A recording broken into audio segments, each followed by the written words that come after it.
Today is Monday, October 21st, 2024. We hope you had a wonderful and restful fall break. Today is National Apple Day. How fitting for the fall.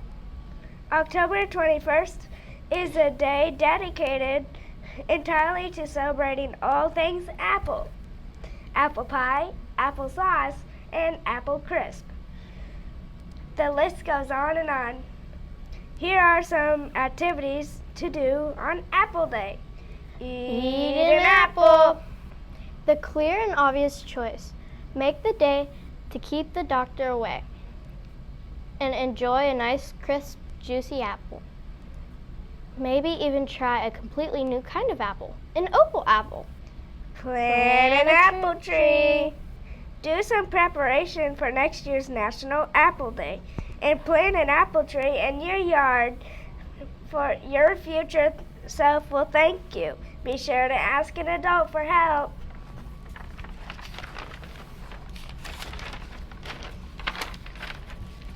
Share the apple love. Not everyone may be aware of National Apple Day. Help spread the seeds of awareness by sharing apples with your friends or family. Everyone loves a good apple. Let's move on to birthdays. We have no birthdays today at Ireland. Check back in tomorrow. Next up, what's cooking? Give me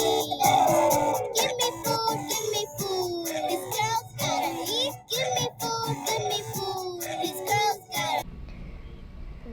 Tomorrow for breakfast is fruit, juice, or milk. Today for lunch is option 1, rib BBQ. Option 2, ham and cheese sandwich. Option 3, some butter and jelly sandwich.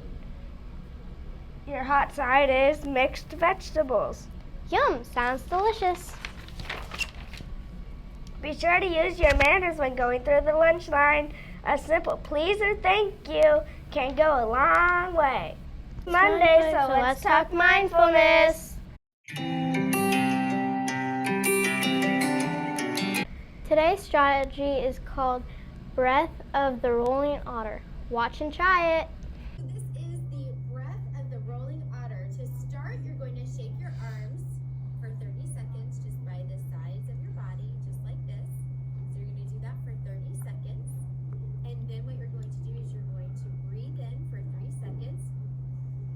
And when you breathe in, you're going to bring your shoulders up to your ears. And then you're going to release and breathe. Thanks. Make an effort to practice and use this strategy throughout the week. Monday motivation. It's time for Monday Motivation. In this segment, we will give you advice, ask you questions, or give you motivation on how to make it the best week possible. Here's today's question to ask yourself. What made you proud of yourself today? Think carefully. You did at least one thing to make yourself proud.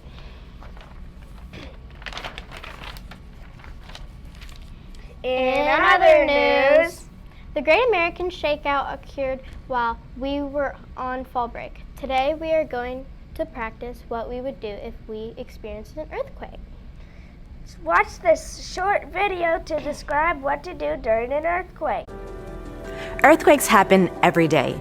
They're common natural events on our Earth, and they're fascinating. But there's so much to learn about these moving quakes, and so many people still have questions. What is an earthquake? How often do they happen? Why do you feel shaking? And what do I do when I feel an earthquake? Understanding earthquakes is the first step, and being prepared is the second. So first, let's get started with the science of what an earthquake actually is. My name is Jake Walter, and I'm a seismologist, which means I get to study earthquakes. To explain what an earthquake is, first we have to look at the uppermost layer right here. You see, the Earth consists of mainly molten rocks, and at the surface, the crust of the Earth is broken up in chunks called plates. Where that crust is broken up, faults form, where the rocks want to move in opposing directions, but it's held fast by friction. When forces that drive tectonic plate motion overcome friction, that fault slips.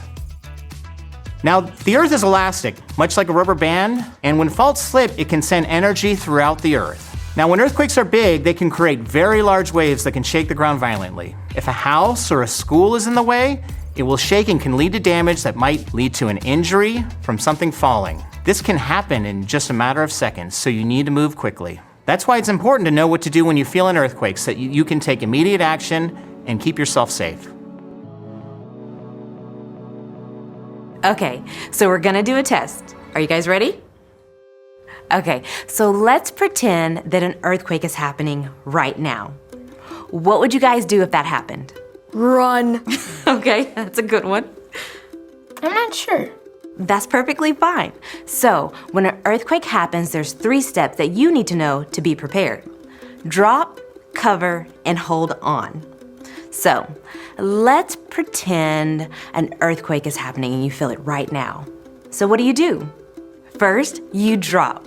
Go ahead, you guys can do it along while I explain. Wherever you are when the earthquake begins, drop down to your hands and knees. Step 2 is cover.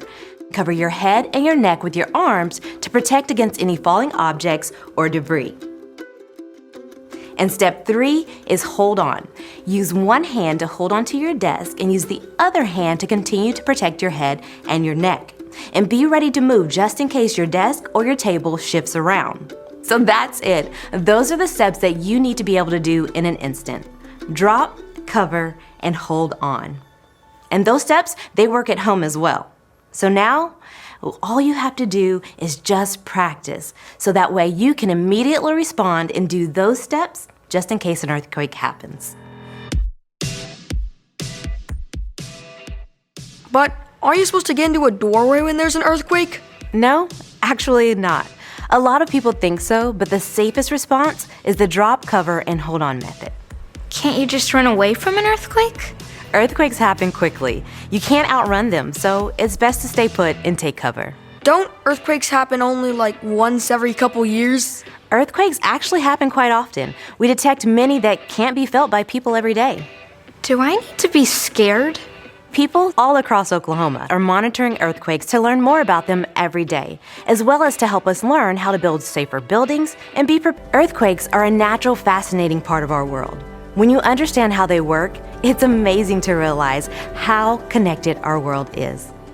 When earthquakes do happen, though, it's important you know what to do. Being prepared to drop, cover, and hold on is important, and practicing these often will help keep us all safe in the event one occurs.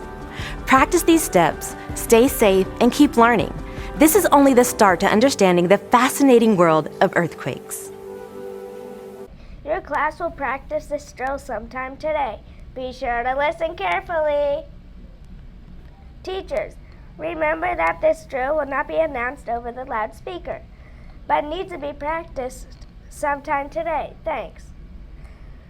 That's all for today, everyone. Have a magnificent Monday. Be extra kind to one another. Bye. Bye.